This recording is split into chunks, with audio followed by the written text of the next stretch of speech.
Monday, and yes, you did read that title right. Today, I am going to review 3 books in one video. Let's go.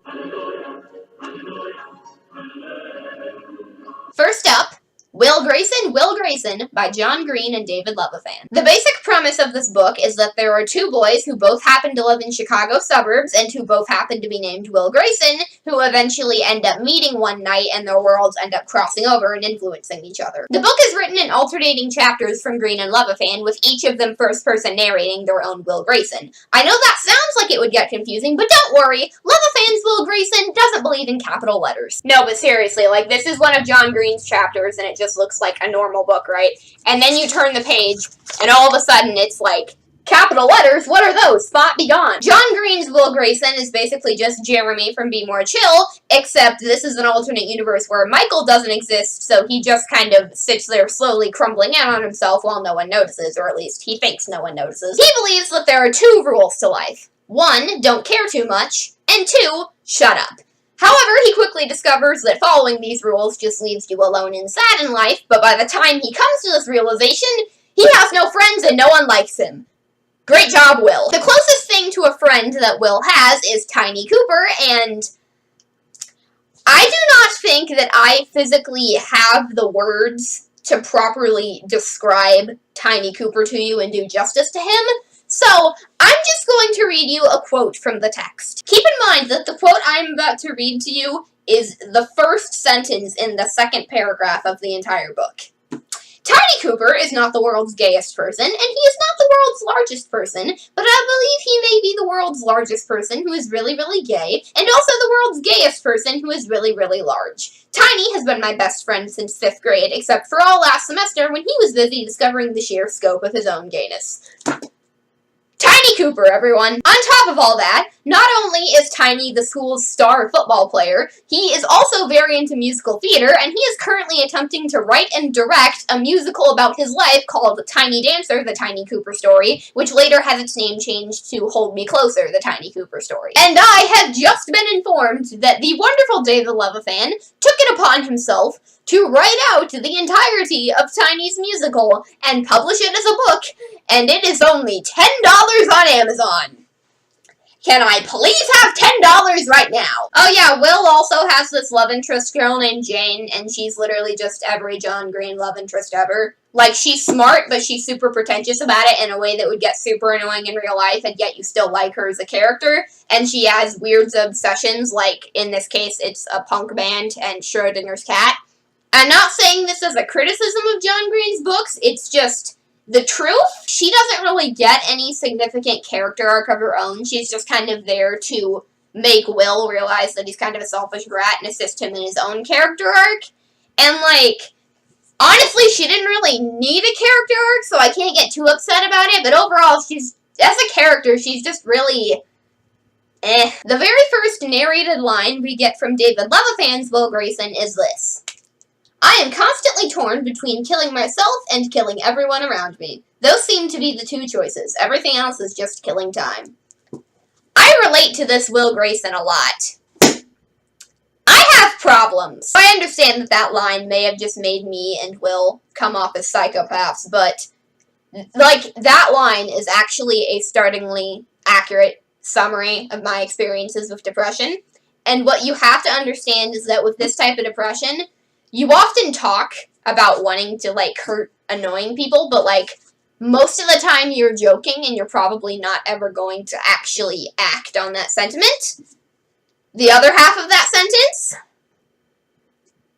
Depends. I know that this video just got really dark and it probably made some of you uncomfortable, but A, that was my goal, and B, I just love all of this book's themes about mental health and how people have become desensitized to the concepts of depression, and how a lot of people really don't understand the difference between being depressed and being sad.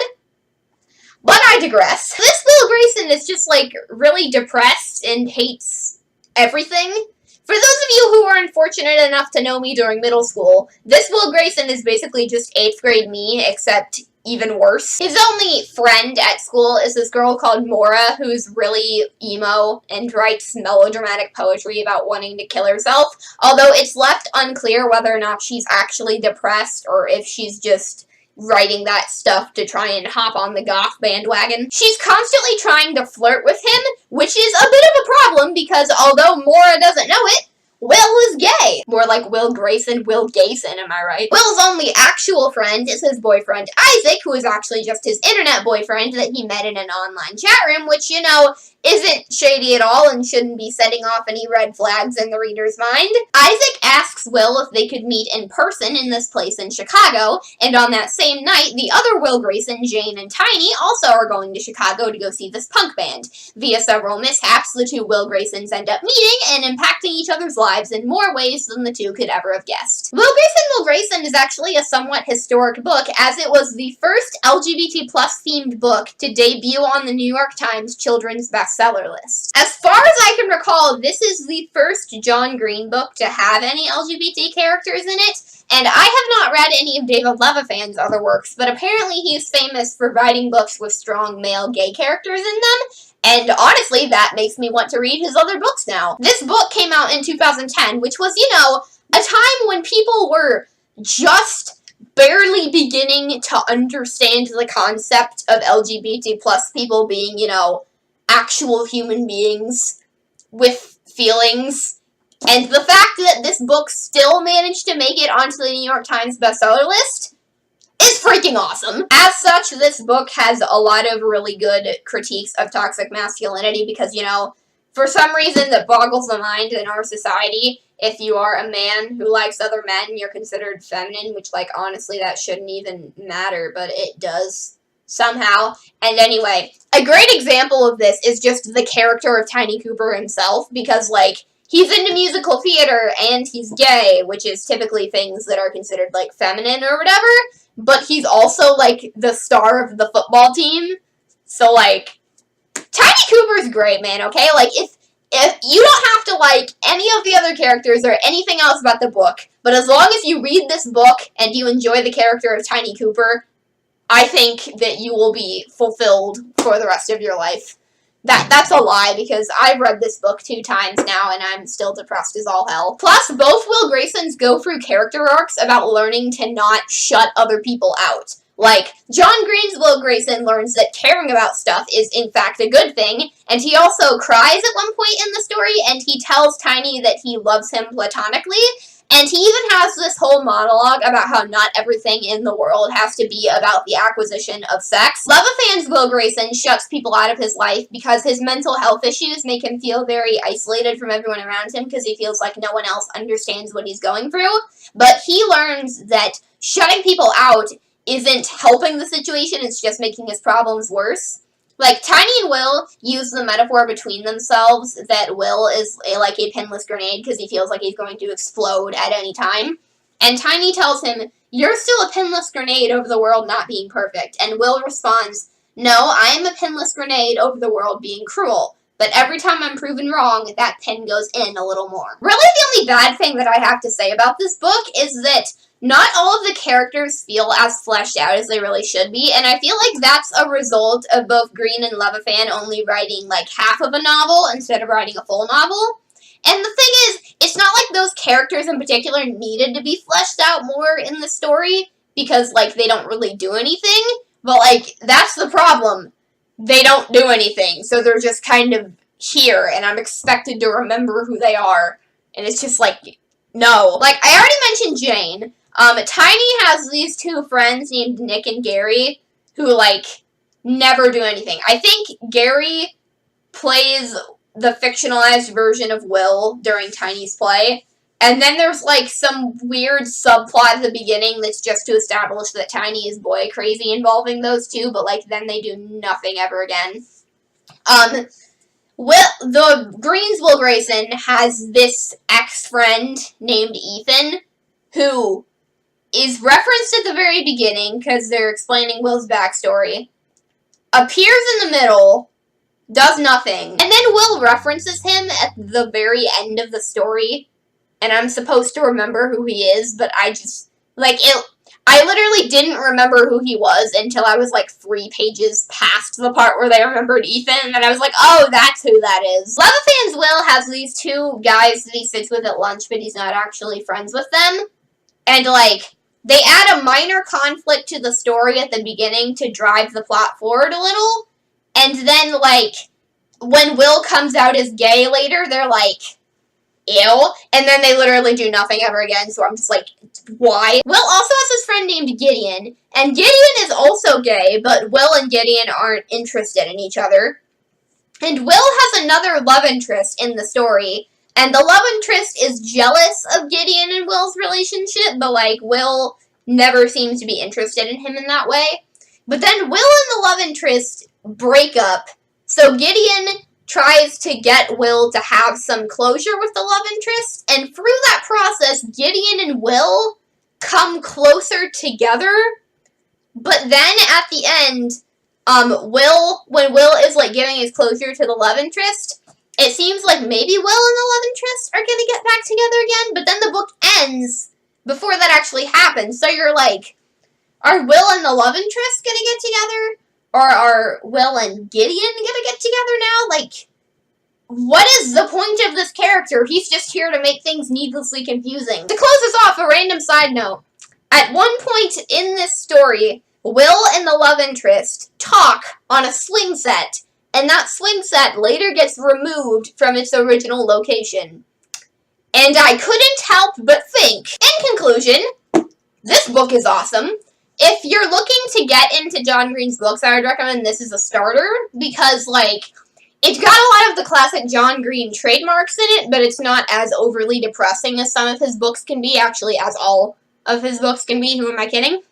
And I haven't read any of David Leviathan's other books, as I said, so I don't know how it compares to his other works, but I thought it was pretty good, so, yeah, I love this book. Please, please read it. It's so great. Next up, The Bully Book by Eric Kahn Gale. It's the first day of 6th grade, and Eric Haskins is expecting everything to be pretty much exactly like it was last year. But then his best friend Donovan and his crush Melody start ignoring him and start hanging out with the cool kids who have for some reason decided to make Eric's life miserable.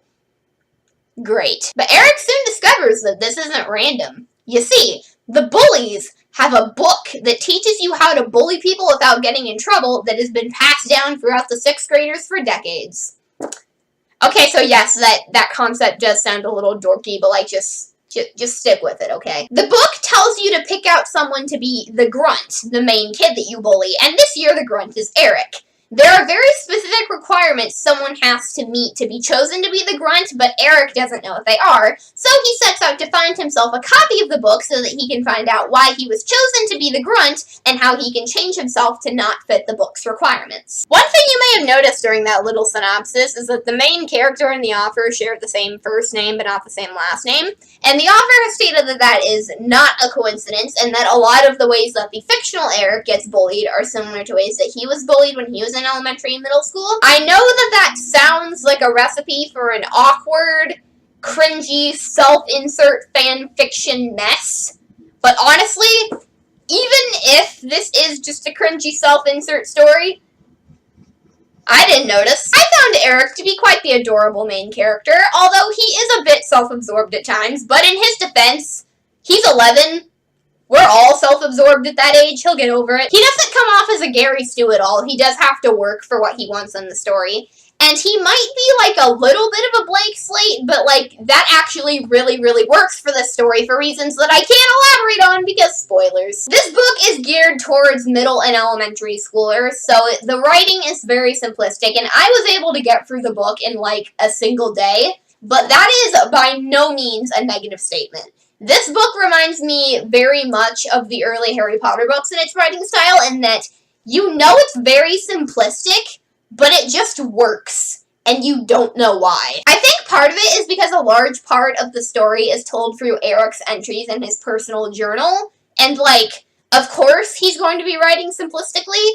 He's 11. Plus, Eric just really loves putting in, like, dry sarcasm into scenes, which is very enjoyable to read about. So, as a result, it's very fun to read and lighthearted at times, but it can also really, really pack a punch when it needs to. And trust me, it does. The other half of the narration is pages from the Bully book, the actual in-universe book, and you really get a feel for how different the author and Eric are, because the Bully book kid's writing makes him sound like he was, like, just nominated for, like, the Junior Psychopath Award. The Bully book entries are basically just breaking down stuff that bullies do and why they do them and why they work. But, like, the calm, premeditated way that this kid describes everything makes them sound like they're gonna, like, go out and commit mass murder once they get done writing this chapter. It's actually kind of terrifying. My grunt hates me, but I'm actually making his life easier.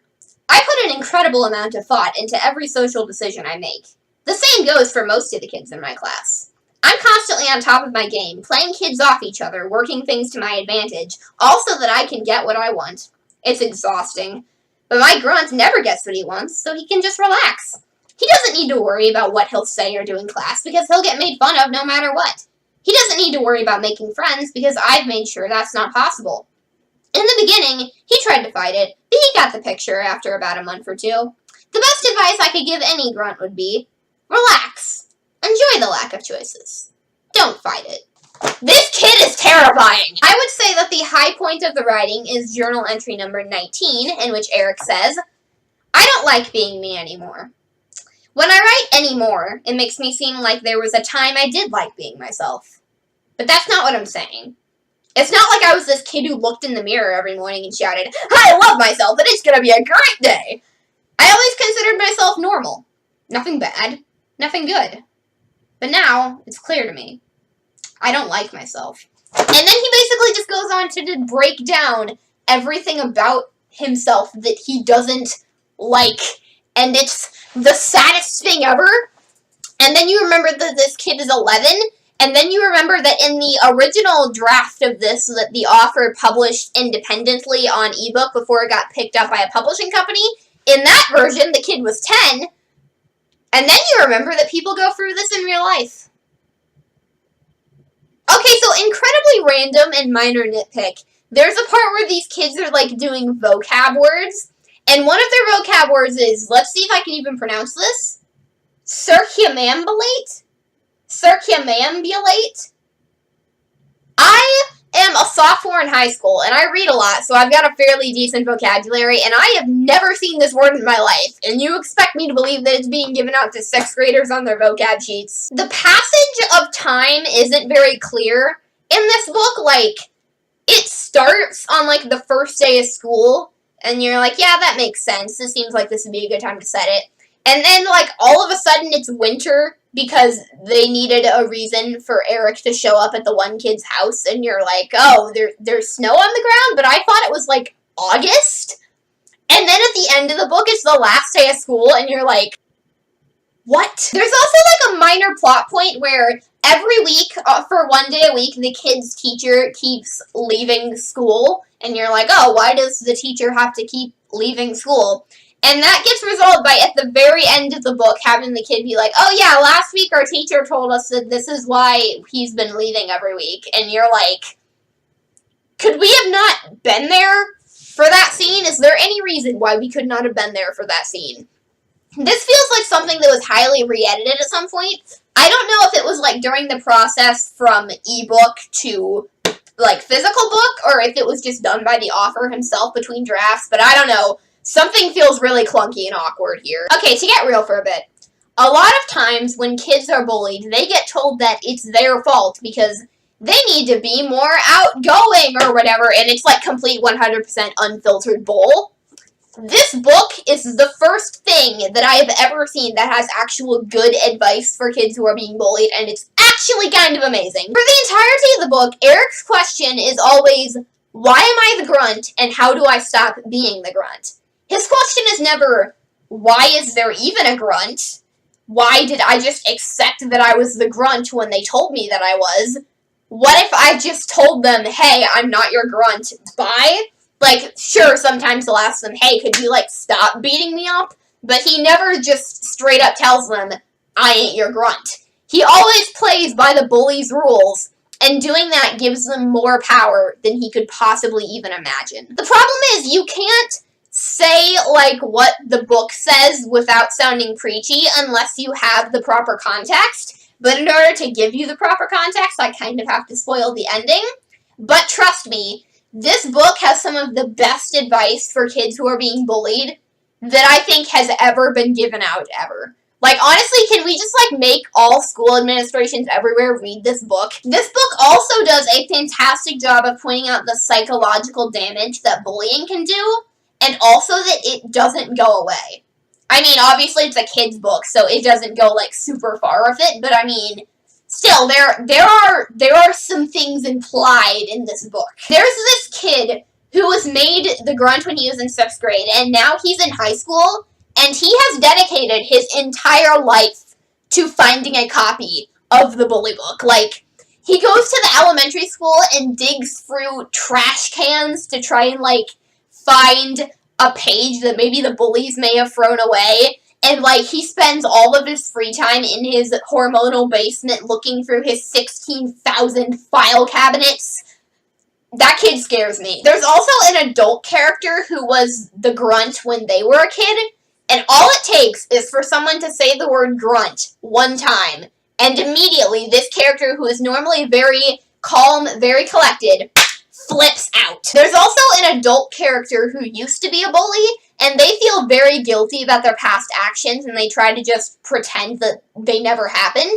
But the people who have been bullied never forget it. And that's such an important message to send to kids. To conclude, the bully book is amazing and should be read by, in my opinion, everyone, but especially its target demographic, and especially their parents. Because every once in a while, adults forget just how hard it is to be a kid, and this book feels like it would be exactly the right kick to the back of the head. Last but not least, And Another Thing by Mr. Colfer. If you cast your mind back to when I reviewed The Ultimate Hitchhiker's Guide to the Galaxy, you may recall that Douglas Adams, the author of the Hitchhiker series, was in the process of adding a 6th book to the series in order to rectify the unnecessarily grim ending of the 5th, but he passed away before it was finished, so Mr. Colfer was hired to continue the series for him. This is that continuation. In the 6th installment in the Hitchhiker's trilogy, the group just barely escape the destruction of the Earth and are immediately greeted by that weird alien who is going around insulting everyone in the 3rd book, whose name is apparently Wowbagger. Wowbagger is immortal, but he has become tired of his own existence and kind of just wants to die already.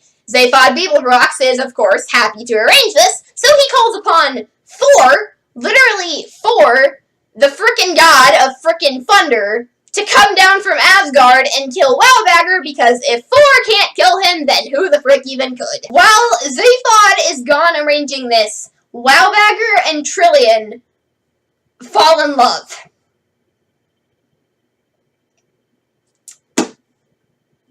I don't even know what's happening in this series anymore. Random is not very happy about this, so she has to learn to stop hating everything so much while continuing to be emo. Arthur has to try and move on from Fenchurch's disappearance and connect with his daughter more while continuing to be British, and Ford Prefect has to continue to be Ford Prefect. There's also a subplot about a bunch of surviving Earthlings who start their own planet, and this Irish guy takes over, and he then names the planet after his grandmother, and then he's trying to find a new deity for the Earthlings to worship, so he job interviews Cthulhu, and then he meets this other guy, and he gets into a feud with him because he worships a giant floating sentient wheel of cheese.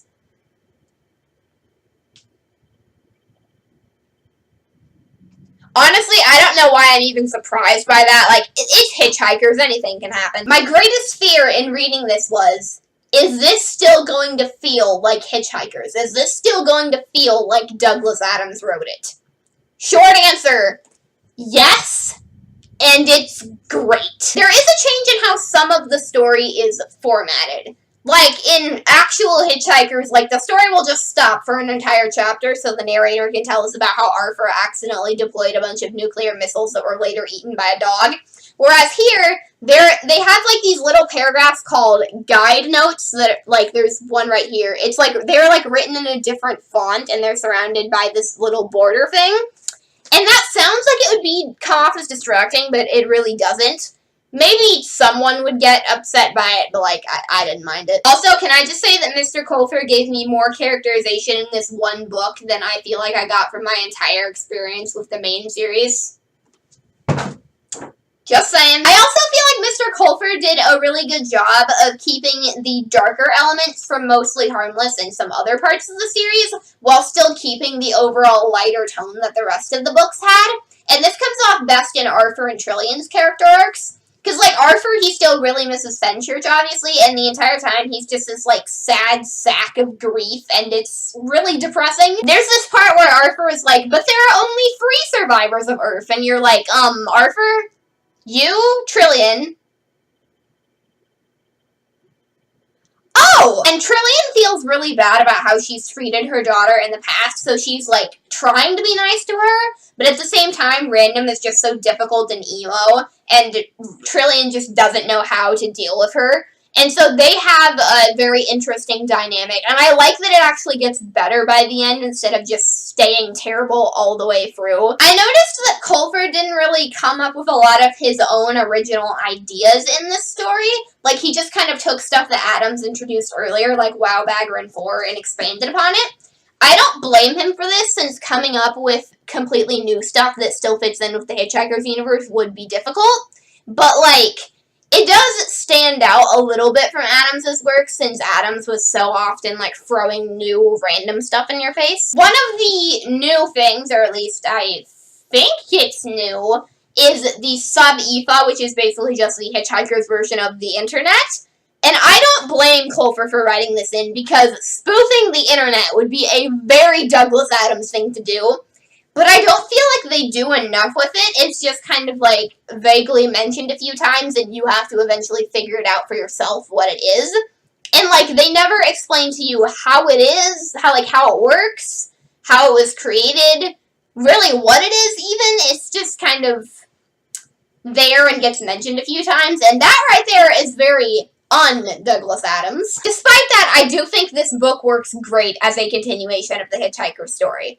There are a few subtle differences from Adams' work, which was inevitable since Coulter and Adams aren't the same person, as far as we know, but I doubt it's anything that would, like, cause a Hitchhiker's fan immense frustration, and yeah, if you like Hitchhikers, I highly recommend you give this a read. And that was the triple book review. 3 amazing books, 1 mediocre video. Abby, I'll see you on Friday.